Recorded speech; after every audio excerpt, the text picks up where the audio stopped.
Hey, it's Patrick, and let's talk about Trask Performance. Now, to some folks out there, Trask may seem like a recent performance brand that's kind of become more noteworthy as of late, but in reality, Trask has been around for quite some time, over 20 years in fact.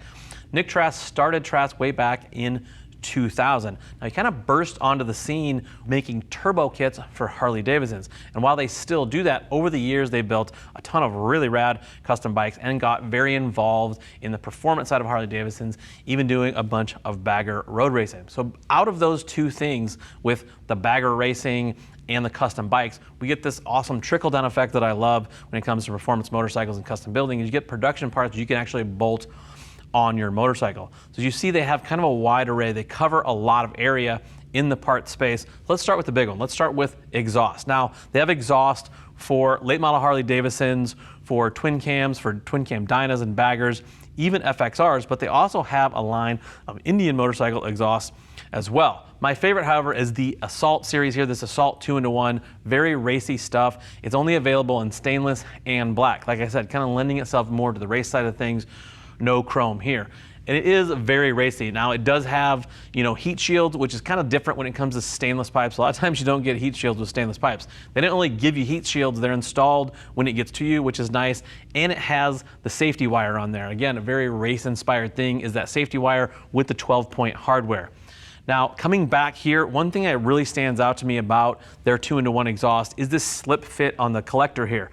A lot of times, basically, you just get a slip over with the clamp. You actually have a really nice racy slip fit fitting here before it gets to the collector. Again, you have that kind of like tapered finish on the collector, which I really like, and you get to see all these like exposed TIG welds, really slick stuff. And like I said, they really do have a wide range of exhaust. I just kind of personally wanted to highlight the race stuff because that's what they're kind of known for. Moving on to engine covers. You see on the end here, we have a windowed engine cover for an M8 in a raw finish. Now, these windowed engine covers, the cam covers, are available for twin cam and M8 models in chrome, black, and raw. Again, you get that racy kind of feel from the raw finish. Now, that window there that looks like it is quote-unquote plastic is actually made out of Lexan. Very, very strong stuff. So you get the really cool look of getting to see those cams spin around in there on those twin cams and those M8s from those windowed cam covers. Right below that is the transmission side cover for a bagger. Specifically what this is for, it has a functional use rather than just kind of updating the look of those kind of crappy looking Harley side covers. If you're looking to convert your cable clutch to a hydraulic style clutch, this is what you need. They even actually have a upgraded throwout bearing that actually makes it a little bit easier on the pull. But if you're looking to upgrade to a hydraulic clutch, which is what I prefer, this is the perfect way to do it. Right next to that is the transmission top cover for a Milwaukee 8. Now, typically, if you've been around for a while and dealt with some of the Milwaukee 8 stuff, they've had oiling issues and blow-by issues, which can be very frustrating, especially on a stock motorcycle. If you don't have a bunch of modifications, you get that oil blow-by out of your intake, blows down the side of your bike. It's very irritating.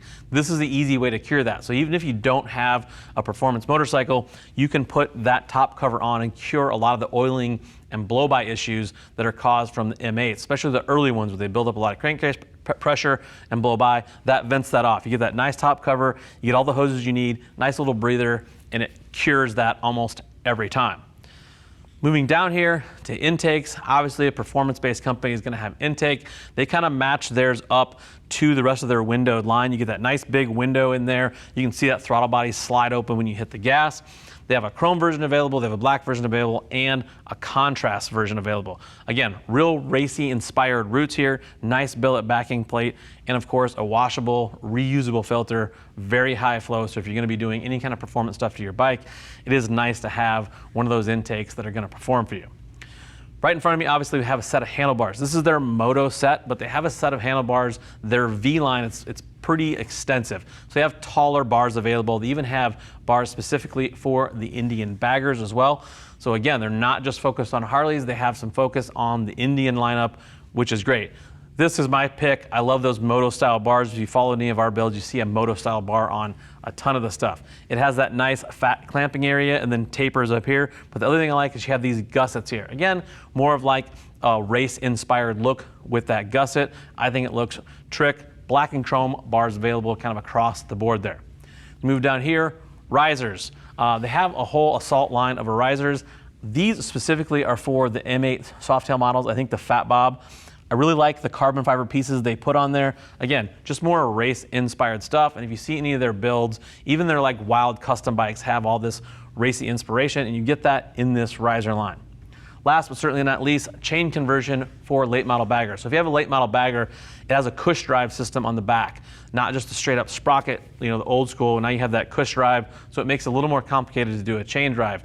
They've made this nice little kit, and they made it in 2 different gear ratios. Basically, you can get the 51-tooth rear setup, which is gonna most closely match your gear ratio from your stock belt. So if you want to accelerate exactly the same, go with that. If not, if you want a little more aggressive acceleration, you want the thing to accelerate faster, then go with the 54-tooth setup on the rear. But keep in mind, if you go with that 54-tooth setup on the rear, it's going to affect the top end just a little bit, meaning you're going to run a little more RPM on the highway than you would, but you're going to get all that really awesome acceleration around town.